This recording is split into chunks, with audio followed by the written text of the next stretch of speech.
We're looking at weeks 15 and 17 and our last NFC East rival that we'll be facing, which I hate for one particular reason, but we'll get into that later. The New York Fighting Football Giants. They made the playoffs last year. They were the third best team with a 9-7-1 record.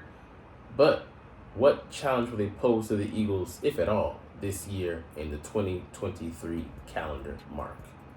What's up, it's your boy Centron. Coming back at you with another analysis video, and I kid you not, that's my real name. We'll get into some things. I know you see Kansas City up there, but we're not going to get into them specifically. It'll be more based on the Eagles, more looking at the skeleton of things. But first, before we get to that, let's look at these damn New York Giants, man. We went over the Cowboys, the 2 times we'll face them, and here we get to the freaking Giants. Yeah, man, they didn't sit square on their heels. They came in the offseason and made some additions and some upgrades, you could say, on their roster. Let's evaluate them top down and look at the players, look at where they are, and then compare them to the people that they'll be facing on offense or defensive units, respectively speaking. But first, Daniel Jones. Daniel Jones, he got a 4-year, $160 million contract in the offseason. And if you know, for the folks counting at home, counting his bread, his stacks, whatever you want to call them, racks, that's $40 million per year. Don't believe he's worth it, but he's the best they could do. And he's a placeholder, middle of the pack quarterback, who they're hoping could elevate his game. But he was like a poor man's Jalen Hurts last year, with the stats that he had. 15 passing touchdowns against like 6 interceptions, so not a very good ratio. It's in the positive. It's not like Dak throwing 15 picks. That being said, he's not a quarterback that's going to come in and elevate this franchise, and definitely they didn't do him any services. They didn't do him a solid in the offseason by way of adding adding options on that exterior at receiving position. But, he kind of is what he is. He can surprise here or there because he had some career highs against the Vikings in the regular season, and he surprised them in the wild card. But you know more of what you're going to get with him. His ceiling is lower than other quarterbacks. Still talented guy, smart, cerebral player, but he's not going to improve too much more in his career. Saquon Barkley, I always call him Saquon, man, he is a talented guy, but was very dissatisfied with his contract this offseason. He ended up not signing it, but they ended up giving him $1 million bonus, basically, so he got $11 million instead of the 10.7 he was scheduled to get on the 1-year franchise tag. But they can still tag him next year, and he's going to be in the same conundrum when this year ends, and he's going to get paid 120% of what he 120%, not necessarily the increase, but 120% of what he got from this year. So it'll be I don't know, do the math, 13-14 million or whatever, if they do decide to do that. But it's gets more costly as the years go on. And he's a talented guy, but he was able to finally put together a healthy season after struggling succeeding a successful rookie campaign where he dominated. Had I think an ACL injury, just had nagging lower body injuries, and finally was able to get right last season. They still rode him too hard, but he was the engine behind that offense. So don't get it twisted. Without him, Daniel Jones is kind of stuck in the mud. He was the straw that stirs the drink there in the Big Apple. Darius Slayton, he's a talented guy. I think they misuse him, but he's more of a 3. I don't even think he's a 2. I think he would be a good slot receiver. He could have the potential to be a number 2, but you have to be in the right offense with the right coordinator who knows how to use him. Isaiah Hodgins was a undrafted free agent, I believe, and borderline practice squad guy. He's a 3 or 4. I mean, he's a 3 at the high end. He's really a natural number 4. Playing on position. Wan'Dale Robinson, number 3. That's their top trio receivers, and they still have Jalen Hyatt. He's a guy. I put him on the outside, but I don't know why they're playing on the interior. But he's still just a rookie. Running 4.4 coming out of Tennessee. He's tall. I think he's like 6'4", but he's not there yet. He's developing. So you have a lot of twos, threes, and secondary options out there. I mean, it is what it is. Like, they're not saying they're not talented. They don't have bursts, and you have Sterling Shepard as well, a former second-round pick, but he's coming off an injury. I think he tore his Achilles last year, or might have been ACL. But he's just trying to get healthy. So he's not a number one either. He's a slot guy. So I mean, you just have a whole bunch of slots surrounded by a superior talent at tight end and Darren Waller, who's coming who's had two 1,000-yard seasons in the past, but coming off of more of a down year with the Raiders. But traded here, he's probably going to be the number one receiver. And you don't want your tight end leading in that category. He should be a complementary piece that plays a part of a whole, kind of like Dallas Goedert does. Who could be 1,000-yard every year talent on other squads, but he's limited to a third chair role in our offense. Andrew Thomas, the shining beacon of light on this offensive line. Ben Bredesen, just another guy. John Michael Schmitz, we'll see what he brings this season, but he's a rookie. Mark Lewinsky, just another guy. And Evan Neal, his progress this year could really signal whether the offensive line is going to have steady success this year or not. Last year it was more like a turnstile. Coming out of Alabama, a talented guy, but he needs to put it together, and that's a lot expected of him. But that's the onus that comes with being the 7th overall pick in the draft. So I believe in him, but he just needs time. But I want him to self-destruct in the interim. So now let's go to this D line, which is actually pretty nice. DN Leonard Williams, but he's really a more natural DT. I don't think he plays on the edge. They have edge guys, but we'll get to them a little bit later because they do a little bit of mixed fronts there with Wink Martindale. Dexter Lawrence, a talented, beefy guy, in the middle, 330 plus, and he can present a challenge with that size. A-Shawn Robinson's similarly a big size guy, but his motor can run hot and cold. Kayvon Thibodeau, the rookie, coming off a successful rookie season where he got better as an edge rusher each and every game, and if he takes it to the next level, he could begin to be a credible threat. Instead of just being a burgeoning one that disappears, here and there.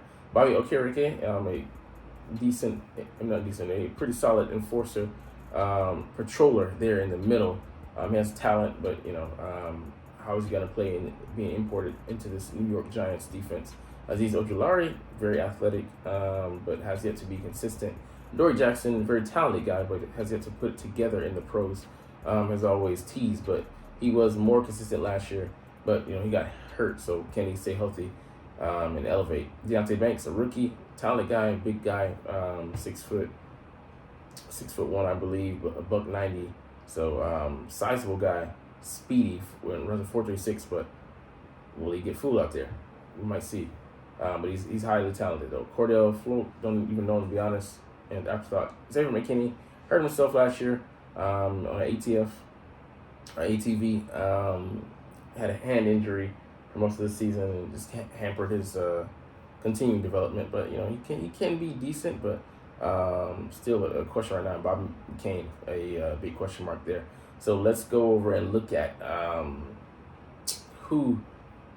these guys are going to fare against their opponents, which would be these Philadelphia Eagles.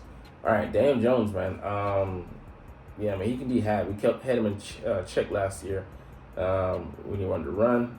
He got off a couple of decent runs, but we pretty much shut that down and really forced him to beat us through the air. And he wasn't really up to the task. And I look for that to repeat the season, especially with the dearth of weapons that he has out there on the perimeter. Saquon Barkley, target out of the backfield, yeah. He has a burst, yeah. But if that's all he has, we can lock on him and look to hold him, because he's a feast or famine type back, and when he doesn't eat, man, things go rough. And he was kind of hurt coming into the game with us because they just overused him. By the midpoint of the season, he started to his production started to curtail, and I just it is what it is, because he's all that they have there in New York, or he's the nucleus of that unit. He slows down, everything else slows down. Like I said, these guys 2s, 3s, and 4s, they don't really present a challenge. Like you saw during the playoff game, and then the first game, just shutting them down, man. They couldn't do anything, man. So I don't really even look at this as you're not even a challenge to me. And Darren Waller, yes, the one, we might go ahead and put and this will be good practice, but well, for the playoffs because it's late in the season, which is why I hate that we played them so late in the season. Week 15 and 17, everything is pretty much decided, so it kind of makes it a pointless and meaningless effort. And yeah, you can say maybe things coming down to the wire, but they're not slated to be competition to us. So we'll see how that goes. I mean, anything could happen. That being said, it could just make for dead games, and it's not good for the league. I highly believe in having first and second half, playing your division opponents early in the year and then playing them later. And just I don't know why they stray from that formula, but of course they get greedy. Money talks. But Darren Waller, put James Bradbury on him, let him lock him up. This line, man, even Andrew Thomas, he can be attacked because one guy can overwhelm him with numbers and then attack the weaklings, his teammates. But man, we should eat very well off of this line, man. Interior, exterior, do whatever we want. Jumping over the top, running across their back, pulling them down, dancing on the grave. I mean, whatever you want, it can be had. And the defensive line, like I said, they have some good guys. These guys, he's not a undersized guy. Neither is he. But we can just wear on them. You saw Jason Kelsey hip toss this guy last year, and he's much smaller than Dexter Lawrence, just playing with superior technique. And Leonard Williams, like he can be a beast, but he also can be inconsistent and not letting him get ahead of steam. He just gets taken out of the game. But I think we can run on them. It'll be interesting to see how their linebackers play because Thibodeau, if he's coming off the edge, I don't know if he's playing on Lane Johnson's side, and that's shutdown city. But if he's coming off of Jordan Mailata's side, watch out, man. The guy, he's gonna grow and exponentially so maybe. Continue to get better, elevate his game each and every year. So yeah, I mean, he's a hungry guy. I don't like him personally because it's some shit he did last year, classless. But that is besides the point. On the field, man, he has some intangibles. We'll see how that goes. But again, with Aziz, so see how they pair up those guys. They could be dangerous, but I don't think of them as a credible threat right now at this point. And Adoree Jackson, Deontay Banks should eat these guys alive. A.J. Brown and Devonta Smith just should eat very well. And this guy, whoever we put out there, I would love to see how we employ Albert O on offense, attack their smaller secondary. Xavier McKinney, he can hit, with non-moving target, a stationary target. But, yeah, man, he's just been out of position. He's just looked, step too late in his instincts. So, I mean, I know missing a lot of time last year had an effect on that, but, yeah, can he get back to the guy who I think he had 5 picks and maybe his rookie year or something like that? Second year, but yeah, it just doesn't bode well. So we should be able to easily overwhelm the Giants here. This could be a blowout again. I would say at least 14 points victory. So, yeah, man, yeah, he's a good guy, but he's not gonna hold a candle to this guy. He's gonna be back up. But yeah, they don't really present that much of a challenge against us, and we should just do them in. I mean, maybe week 17 we don't have anything to play for. Maybe just get that game up. But week 15, I think we're gonna crush them, and that's just that. So now let's get into this last article before we head out. Kansas City Chiefs uniquely suited to continue dynasty in 2023 NFL season. I'm gonna take those very same reasons. Scott Pioli actually used to be a GM for them, and cross input them over onto the Eagles. It's why we should have sustained success moving forward. All right.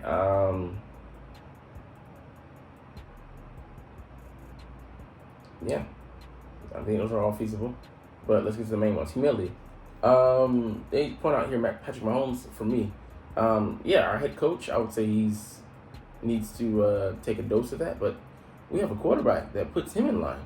And that's one Jalen Hurts. He is the epitome of humbleness. He clawed his way up to where he is now, pulled himself up by his bootstraps, theoretically speaking, metaphorically speaking. And, yeah, man, he's just the picture, the clandestine picture of what you want your guys to strive to be on the roster.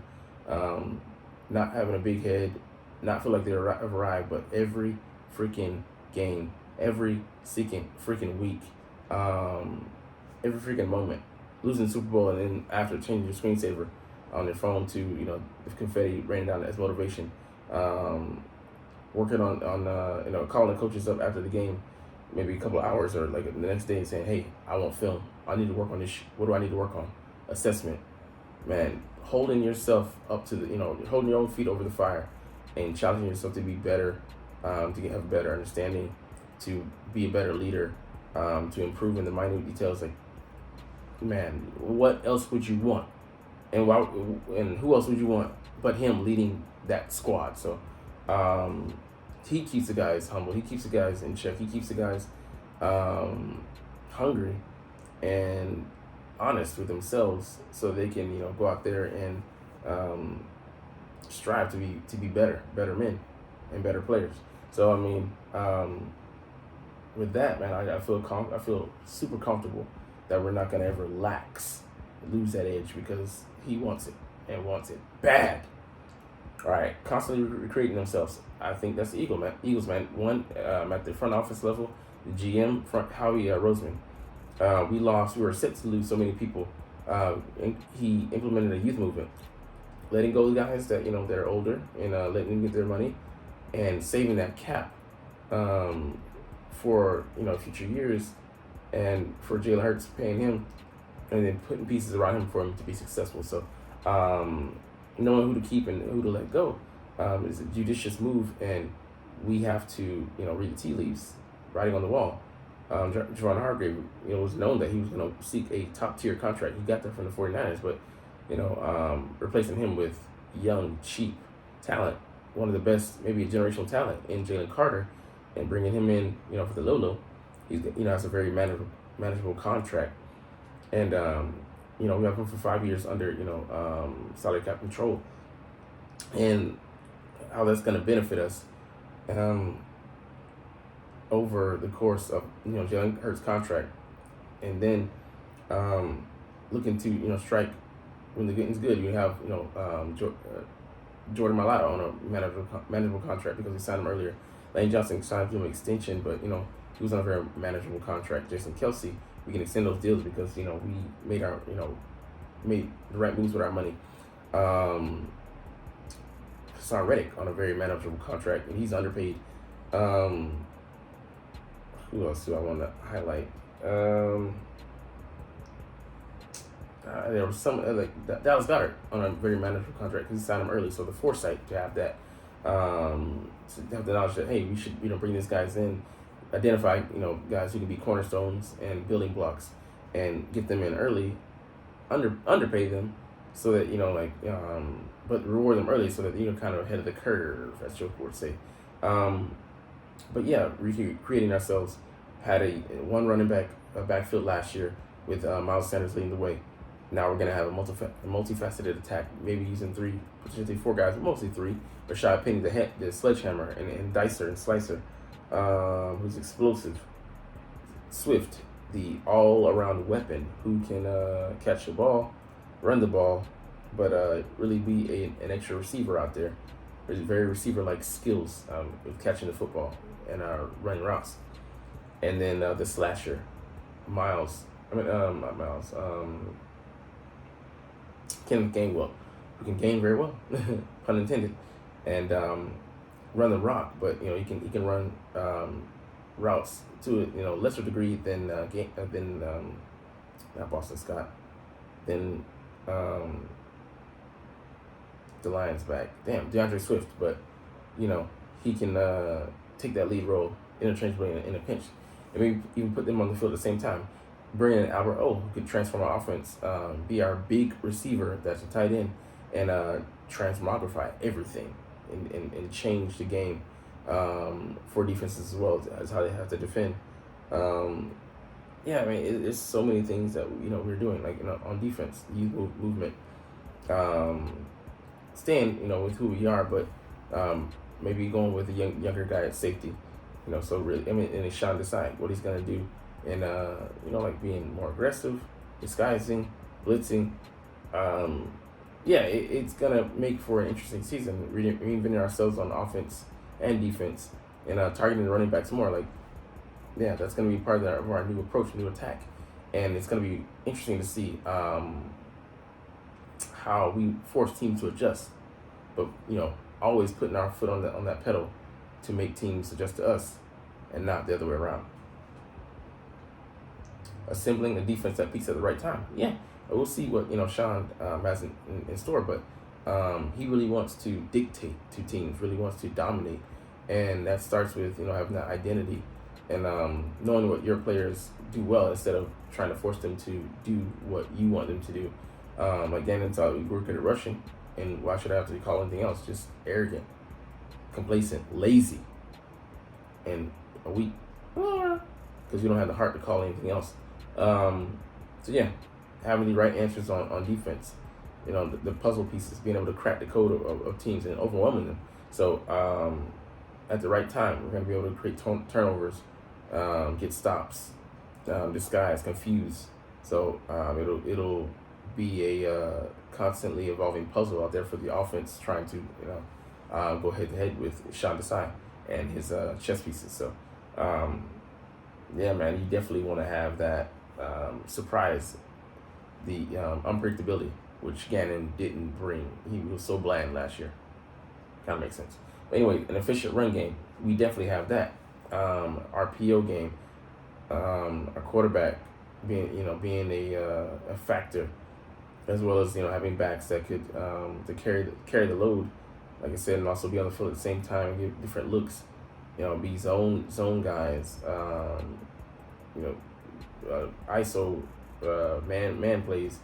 I mean, like ISO plays as well. Like we're gonna stir up the guts. I mean, like you have so many guys and so many different approaches in the run game and different skill sets. But yeah, man, it all equates to what could very well be domination again in 2023, building off of continuing off where we left off with 2022. Anyway, so we'll start the video there, man. Just diving a little bit into things that uniquely suit the Eagles as well. All those talking points can be directly correlated over to the Philadelphia Midnight Green Squad. Anyways, we're gonna get up out of here. I love talking about the Eagles, even if nobody's watching, but because I know you're not even watching. It's all good. Nobody made it here to the end of the video, but if you did, let me know that below. But nah, I don't think I've ever gotten, well, I'm sure there's been somebody, but anyways, we're gonna get up out of here. But as always, it's fly, Eagles, fly, and let's motherfucking go. Like, comment, share, subscribe Thanks for watching. Check me out at Centron Anime, Centron Life, or Centron Laughs, or other social media.